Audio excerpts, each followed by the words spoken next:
Hey, love, welcome back to another episode of Lessons from Behind My Chair. I'm your host, Angela B. Fuller, Master Hairstylist turned Certified Life Coach. Today I'm excited about today because I've decided to try something new. I went to, and I think I mentioned it on my last week's episode, but I mentioned that I went to a podcast summit, and I not only did I attend a podcast summit on 2 weeks ago, but in the past I've also taken a podcast course that was put on by another podcaster that's just tearing this space up, Kathy Heller from Kathy Heller Manifest. And of course, the David Shands from Social Proof Podcast. And so each of those individuals talk so openly and candidly about being your authentic self, about speaking from not being so scripted when you come on to give a podcast, and interacting with some of the attendees at Podcast Summit. A lot of individuals were speaking and saying and feeling the same way, that one of the hardest struggle that they had was being their authentic self, allowing their voice to speak from a place of who they really are and not coming on and being so scripted when it came to their delivery. And so this week I decided I think I want to try that a little bit. And I do want feedback from you all. Just you can comment on YouTube if you're tuning in via YouTube, or from any of the clips from social media. Please comment and let me know how you like this style, or even mention it wherever you may listen to podcasts. But of course, before we dive in, I do have a pop question for you. And my pop question is, do you feel some kind of way when when your soul is crying out to start something different, to do something different, to, instead of taking the way to work that you always take, or instead of driving to the grocery store, the route you always take, do you ever feel the need to do something different? Take the scenic route, not do things so scripted. Take a chance on speaking from your gut and then just trusting that process. And so as I get into this episode, I want you to think about that question. Is it scary? Does it feel scary to just, as they say, shoot from the hip, or just speak from a place of naturalness, a place of letting it flow, speaking from a place of just opening your mouth and seeing what comes out and being okay and trusting what comes out? Well, that's what this episode is about today. And trust me when I tell you, I'm a little bit uneasy about it, but I am willing to take that chance. I am willing to do it this way because I'm trying something new. And I've read, and I truly believe that courage comes before confidence. And this episode is going to help me. I pray, God, that it's the catalyst of me exercising courage so that I can move on to being more confident, and then, of course, create the bliss that I want in my life, and hopes that my message today gives you a sense of courage, a sense of confidence, and ultimately the feeling of bliss. So let's dive on in. So yeah, I want to talk today about doing something different. You know how sometimes we start out with an idea, and because we spent so much time, so much blood, so much sweat, so much tears on getting an idea from actually inside of our head, and then into our heart, and then from our hearts out of our mouth. And we put so much time and energy that we invested in it, that we feel like it has to go that way. That however we started, that's how we have to move through it, and then that's how we have to finish it. But you know what? I got to thinking, and when you first start a thing, you don't know how it's going to turn out. You know what you want your end result to be, but you can't determine how it's going to end up. And when you see that, there's a saying that says, when you learn better, you do better. So when you learn more, and then something inside you, everything points in the direction for you to pivot, to try something new, then of course you want to do that. When I started out with my podcast about a year and 5 months ago, my podcast, it was embedded in my heart that my podcast was going to be named Lessons from Behind My Chair. And the podcast was centered around my journey as a hairstylist for the past 30 plus years, or 3 decades, 3+ decades, I like to say. It was about my journey as a stylist for 3 decades, and lessons that I've learned as a stylist, both in and out of the salon. And I wanted to bring that to you, actually at the time, to bring it to primarily women, and really any woman that would listen, in hopes that they gain something from it. Then I learned about the concept of developing an audience, curating an audience that you felt like you wanted to give a message to. And then there was the concept of niching down. It's like you have an audience, but within that audience, you want to niche down even further. Like, say, for example, I knew that I wanted my message to be for women as a whole. And then I said, well, I think I want to speak to women who are in the halftime of their lives. Women who are of a certain age, that they've reached what statistics say is the halftime of our lives, meaning that we have lived more years than the years that we are expected to live. And the life expectancy for women, has been quoted to be 80, 85 years. And so half-timers meant my audience was for the demographic of women who were in their 40s, 35, 40, 45, half-timers. To encourage half-timers that their life is not over, it's just starting, and that whatever you did prior to age 40, you don't have to stay there. You can pivot into something bigger, something greater, something better, something that you are more passionate about.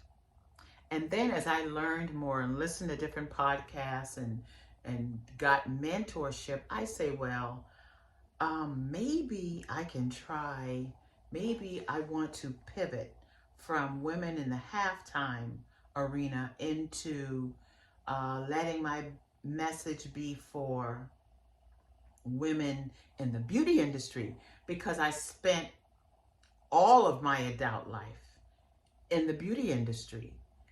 And then I said, what if I niche down even more and focus on not only women in the beauty industry, but women who were hairstylists in the beauty industry? And then I said, man, I don't know. That's being a little risky, because will I have enough people to even, or women to even hear my message and gravitate towards my message? And can I create impact with such a small niche of women?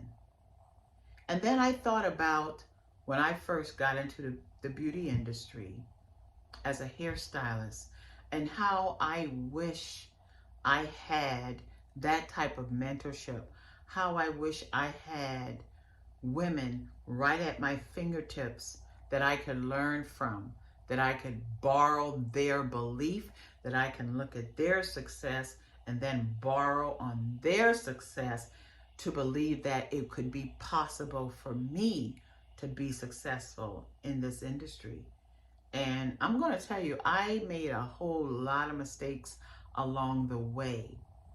And in making those mistakes, a lot of it left me in a state of trauma.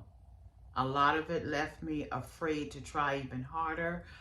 A lot of it left me afraid to try new things. So what I did was I learned a thing, I mastered a thing, and then I kind of I stayed stuck in that place. I didn't allow myself to travel wide.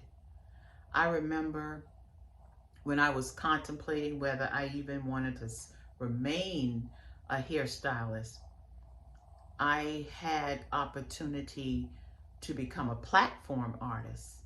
But I was so afraid, because I would go back in that place when I would be in the salon and I was just learning to cut. And trust me, I made some mistakes along the way. There was one time I did 3 different haircuts on one head. And the young ladies that I worked with in the salon ridiculed me for that. And that left a scarring. So I said, I'm going to master the art of hair cutting where no one will get the opportunity to make fun of me ever again. And trust me, I did that. I developed that skill. I became and still am a master hair cutter. And then there was a time where I met a young lady through a friend that was from the West Coast. She lived in California. She came to Charleston for an extended visit. And her and I were just sharing, we just clicked. And she was sharing with me that she was ready to get out of the beauty industry, that she had a salon, a very successful salon in, this was Southern California at the time, but that she was ready to leave the industry. And through communication and interacting, her and I became really good friends. She got to the point where she respected my work as a stylist, and she invited me, because I was single, I didn't have any children at the time, and she said, you know what, if you ever decided that you wanted to relocate, she said, I would love for you to come work in my salon, because in the next year, I want to sell the salon. I want to turn it over to someone that I can trust my clientele to, and I think you would be the perfect match. And I wanted to try that, but fear kept me here in Charleston. I had never been to the West Coast prior to that. I had never really lived in another city prior to that, and fear kicked in.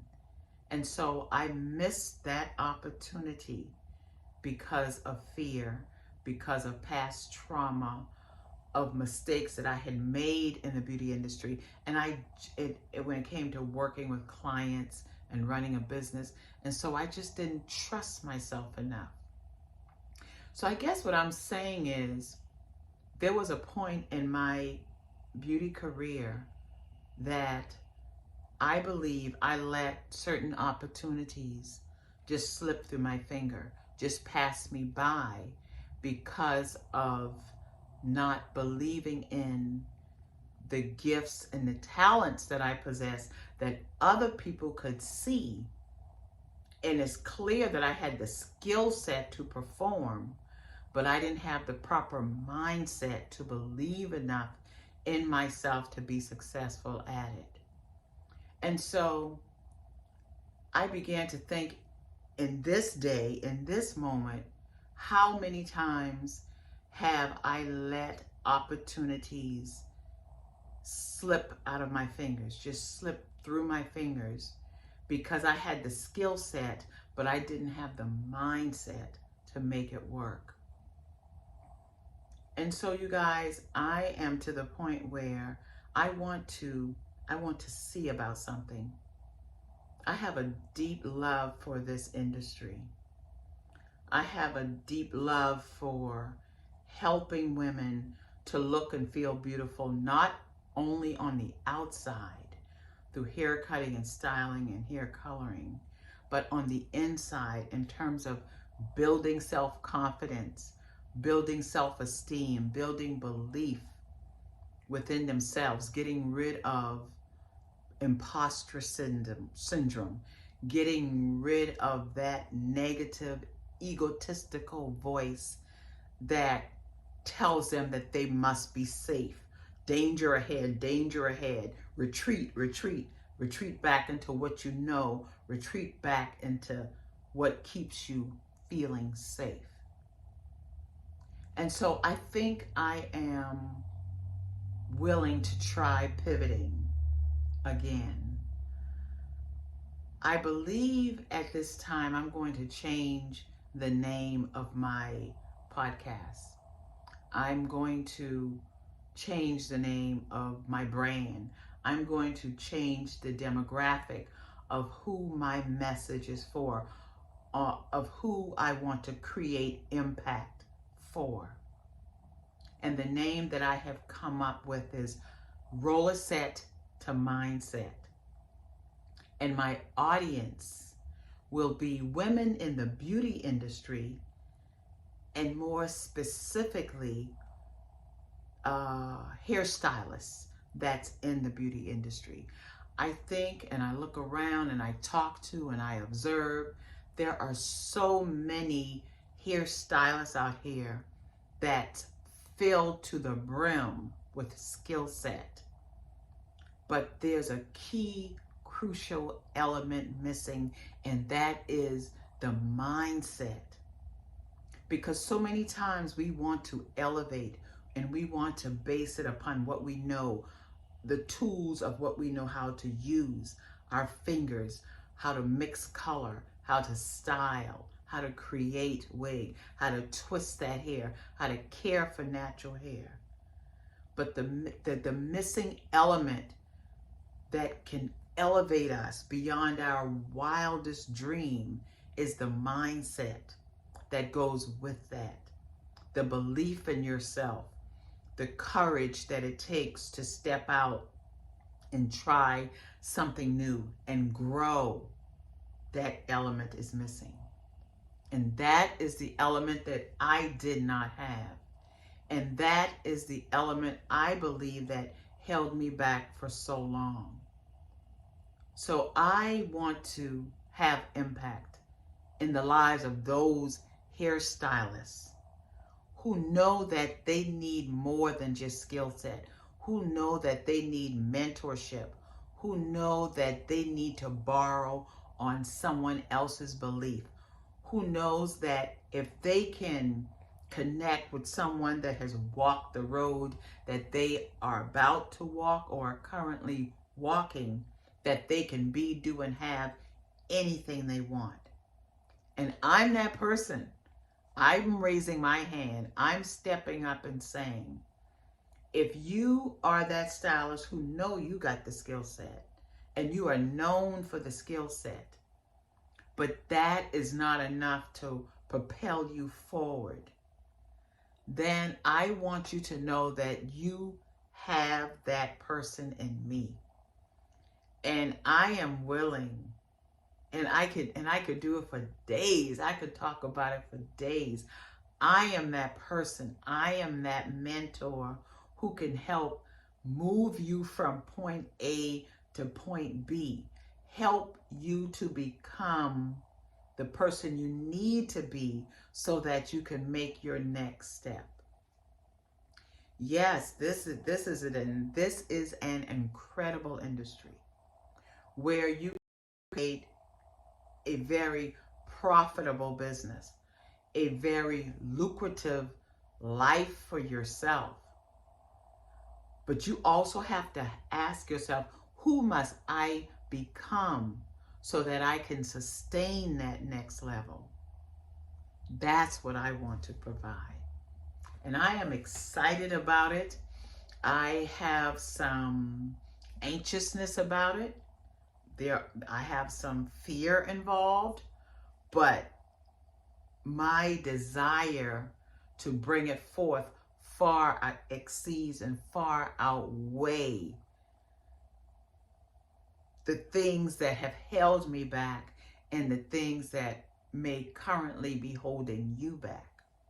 So for all my beauty industry professionals out there, and especially hairstylists, my love, my second love, hairstylists, I want you to know that I got your back. I want you to tune into all that I have to give. 33 years, 3+ decades of learning, of growing, of failing, of recuperating, of investing in myself, of pouring into myself. I am here to bring it to you. Now, here's the thing. My brand, my podcast, yes, it is geared towards women in the beauty industry. And yes, I do have a special place in my heart for hairstylists. But I also want you all to understand that everything that I have become and all the ways that I have grown, I have poured into women that sat in my styling chair along the way. So I haven't forgotten about you. What I have to share, you can benefit from too, because it was from standing behind my styling chair and pouring into my clientele over all of these years that has prepared me for this moment. So I cannot forget about the clients. So I am here for you too. So please subscribe to my podcast, and it will be called Rollerset to Mindset. Because see, I'm using the term Rollerset because a Rollerset is the basic fundamentals of creating any style. My Rollerset is the actual Rollerset. Your Rollerset could be nails, doing nails. Your Rollerset could be styling natural hair. Your Rollerset could be makeup application. Your Rollerset could be skincare. It's not the thing itself, but it's the skill set behind the thing. And I'm coming along to push you even further by adding the element of mindset. What I want you to do is to trust me. Grab my hand and let us cross this bridge together. I promise you, you will not be disappointed. Okay? I'll talk to you soon. Stay tuned because there is more to come. Okay? Bye. Mwah.